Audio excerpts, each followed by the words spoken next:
Hi friends, இன்றைக்கு நம்ம சதவீதத்தில் பார்ட் 2 கணக்கு பார்க்க போகிறோம். சரியா?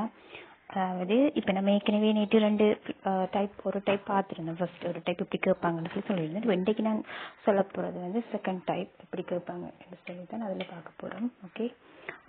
Okay right. உங்களுக்கு தெரியும், எக்ஸாம் டைம் போட்டாச்சு. May 24 எக்ஸாம்ஸ் போட்டிருக்காங்க. கன்ஃபார்மாக நடக்கும்னு சொல்லிட்டு நினைக்கிறேன். போஸ்ட்போன் பண்ணுவாங்களோ அதை பற்றி தெரியலை, பட் டைம் போட்டிருக்கு. ஓகே சரி, ஓகே. இப்போ இன்றைக்கி நம்ம ஒரு டைப் 2வில் இப்படிப்பட்ட கணக்கு ஒரு கணக்கணும் உங்களுக்கு நாங்கள் கொடுத்துறேன். டைப் 2வில் அப்படின்னு சொல்லி பாருங்கள். சரியா? சரி, ஓகே. எக்ஸ்பிளைன் பண்ணதெல்லாம் உங்களுக்கு விளங்கிட்டு தானே? விளங்காமன்னு சொல்லி அப்படி ஒன்றும் இல்லை தானே? ஏதாச்சும் பிரச்சனை விளங்கலை அப்படின்னு சொன்னால் எனக்கு ஒருக்கா சொல்லுங்கள். சரியா? Okay right.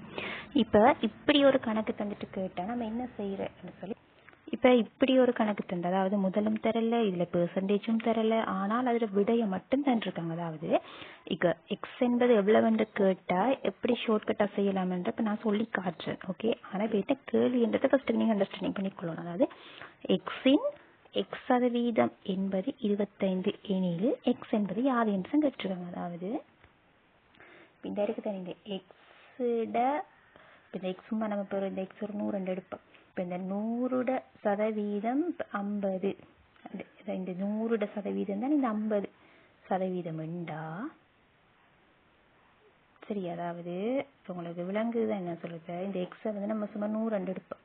இப்போ இந்த 100 சதவீதம் தான் எக்ஸோட சதவீதம் வந்து 50ல் 25 எனில், சரியா? 25 எனில் எக்ஸ் என்பது இந்த 100 போடுற இந்த எக்ஸ் தான் யாது என்றதான் கேள்வி. இதுல சதவீதம் 25 இது என்னன்றது அப்போ கேட்காங்க. சரியா? சரி, இது எப்படி ஒரு ஷார்ட்கட்ல செய்யலாம்ன்றது இப்போ நான் உங்களுக்கு எக்ஸ்பிளைன் பண்றேன், கொஞ்சம் பாருங்க. Okay right. இப்போ என்னன்னு சொன்னா, இப்போ 25 வந்திருக்காங்க. இப்போ இந்த 25 நம்ம பிரிச்சுத்தான் பார்த்து எடுக்கணும். சரியா? அதாவது இப்போ இந்த 25 வந்து மிச்சம் இல்லாம பிரிக்கணும். விளங்கிட்டா? அதாவது பிரிச்சா அதன் கூட 10ஆல பெருக்கணும். ஓகேவா? இப்போ இதுக்குரிய ஒரு ஷார்ட்கட் சொல்றேன், இம்பார்ட்டன்ட் மேட்டர் நோட் பண்ணி வச்சுக்கோங்க. இப்போ அவங்க தந்திருக்கிறது இந்த 25, இந்த 25 நம்ம ரூட் பண்றோம், அதாவது பிரிக்கணும். பிரிச்சா மிச்சம் இல்லாம பிரிபடணும்னு சொன்னா அப்படி பிரிக்கலாம். 5 25 மிஞ்சாதானே? பிரிக்கிற இந்த தானம் இருக்குதானே, இந்த தானத்தோட 10 பெருக்கணும். 10 பெருக்கணும் அதில் விதி. விளையிட்ட இப்போ நான் சொல்றது 5 22 வரும். இது இப்போ எல்லாருக்கும் தெரியும். இப்போ இந்த 5 பெருக்கணும்னு சொன்னா 50 வரும். Anyway answer 50.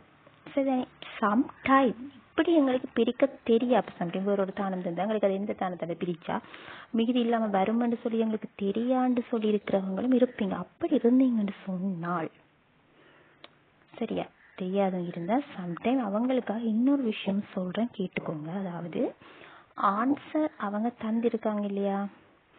இப்ப இதுல வந்து பாருங்க, இப்ப நம்மளோட கணக்குல வந்து இவங்க இப்ப வந்து ஆன்சர் தந்திருக்காங்க. எத்தனை ஆன்சர் தந்திருக்காங்க? இதுல 4 ஆன்சர் தந்திருக்காங்க. இந்த ஆன்சரை வச்சு கண்டுபிடிக்கலாம். அதாவது இப்ப இப்படியும் நம்ம இந்த கணக்குல வந்து இப்ப இந்த 25 பிரிச்சு வர ஏதோ ஒரு விடையோட நம்ம கட்டாயம் 10 பெருக்க போறோம். 10 நம்ம பெருக்கிற முடிச்சுட்டு அப்படியே கடைசியில சைவரில தான் அந்த விடை வரும்.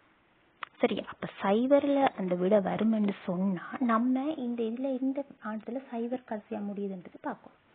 20 50, அப்ப இந்த 25 55 வராது, அதை கேன்சல் பண்ணிட்டு இந்த 50 20 வச்சு செக் பண்ணி பார்க்கணும். சரியா? நான் சொல்றது ரைட். அப்ப எப்படின்னு சொன்ன, கடைசியில நம்ம 10ஆல பெருக்கணும். அப்படி 10ஆல பெருக்கின விட கடைசியில சைவர்ல தான் முடியும். அப்ப எனவே 100% விட 100% விட சைவர்ல தான் வரும். அப்ப அவங்க தந்திருக்கிற இந்த ஆப்ஷன்ல சைவர் வராத விடையை ஃபர்ஸ்ட்டுக்கு நீங்க வெட்டி விடுங்க. வெட்டிட்டு சைவர் வார விடையை மட்டும் பாருங்க. ஃபர்ஸ்ட்ல 50 தான் தந்திருக்காங்க. இப்ப இந்த 50 எடுத்தா எப்பவுமே நம்ம ஒரு சைவரை வெட்டணுமா இல்லையா? இப்ப நம்ம சைவர் ஒன்று வெட்டுறது நமக்கு ஞாபகம் இருக்குதானே, இல்லை வெட்டணுமா இல்லையா? வெட்டு. அப்ப இந்த 50ல ஒரு சைவரை வெட்டுனா இப்ப 50 சைவரை வெட்டினா எத்தனை வரும்? 5 வரும். இப்ப இந்த 5 இன்னொரு தரம் பெருக்கும். விளங்குதா? இப்ப நான் சொல்றது விளங்குது தானே? இப்ப நம்ம ஃபர்ஸ்ட்டுக்கு இந்த 50 எடுப்போம். இந்த 50ல நம்ம இப்ப நம்மள பெஞ்சு பக்கத்துல இருக்கிறதோட பெருக்குறேன்னு சொன்னா ஒரு சைவரை நம்ம வெட்டுறோம் என்ற ஒரு இது இருக்குதானே? ரைட். சைவரை வெட்டுவோம். வெட்டினா 5 வரும். இந்த வெட்டி வார இந்த 5 இன்னொரு 5ஆல பெருக்குன எத்தனை வரும்? 25. அப்ப இங்க 25 அந்த 25 இருக்கா, அப்ப விட 50 தான் வரும். இதுக்கும் சரியா, இதுக்கும் நம்ம இன்னொருக்கா என்னத்தை செக் பண்ணி பார்ப்போம்? இந்த 20 செக் பண்ணி பார்ப்போம். இப்போ 20ல் ஒரு 0 வெட்டின எத்தனை வரும்? 2. அப்போ 2 இன்னொரு தரம் 2ஆல பெருக்குன எத்தனை வரும்? 4 தான் வரும். ஆனால் விட என்ன வரணும்? 25. அப்போ அது வருமா? வராது. அப்போ 3மே வராது. அப்போ விட என்ன வரும்? 50 தான் வரும். விளங்கிட்டேன். இது ரொம்ப ஈஸி. அதை விட டக்குனு இது 0ல் விட வந்திருக்கும். அந்த 0ல் ஒரு 0 வெட்டி போட்டு முன்னுக்கு இருக்கிற சாணத்தை இன்னொரு தரம் போட்டு பெருக்கி பார்த்தா அந்த விட அவங்க அந்த விட வந்திருந்தோம். Answer okay. அவ்வளோ சிம்பிள். இப்படி டைப்லையும் உங்களுக்கு கேள்வி கேட்கலாம். சரியா? ரைட். இப்போ இது டைப் 3 ஆன ஒரு கணக்கு. அதாவது இப்படி ஒரு கணக்கு கேட்டேன் அவங்கள்ட்ட. எப்படி ஒன்று சொன்னா, இப்போ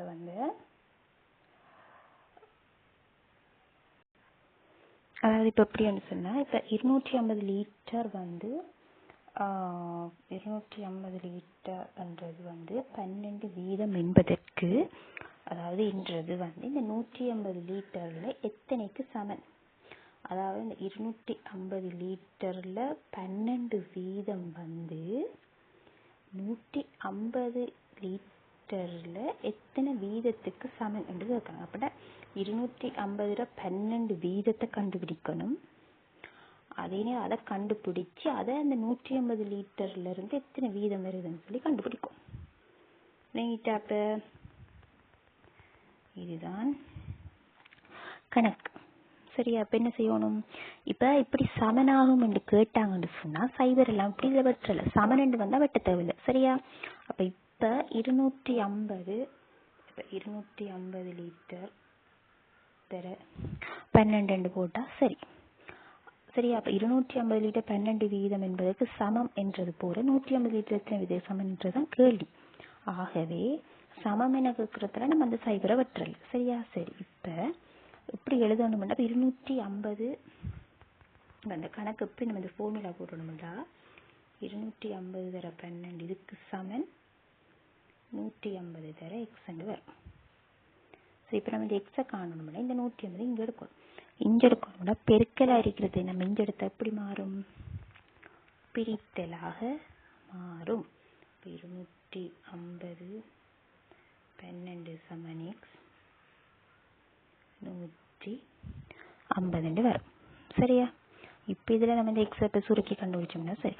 இப்போ இதில் இந்த 0 வெட்டலாம் தானே. வெட்டிப்பட்டு 25 15 5ஆல் வெட்டலாம்.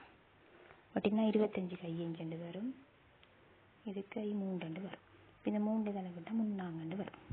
அப்போ மேலே எத்தனை கை 4 இருக்கு. அப்போ 4 5 தர 4 பெருக்கு நம்ம எத்தனை வரும்? 20 வீதம் வரும். விட இருக்கா? ரைட். 3வது விட இருக்கு. இவ்வளவுதான். சிம்பிள். எல்லாம் முடிஞ்சு.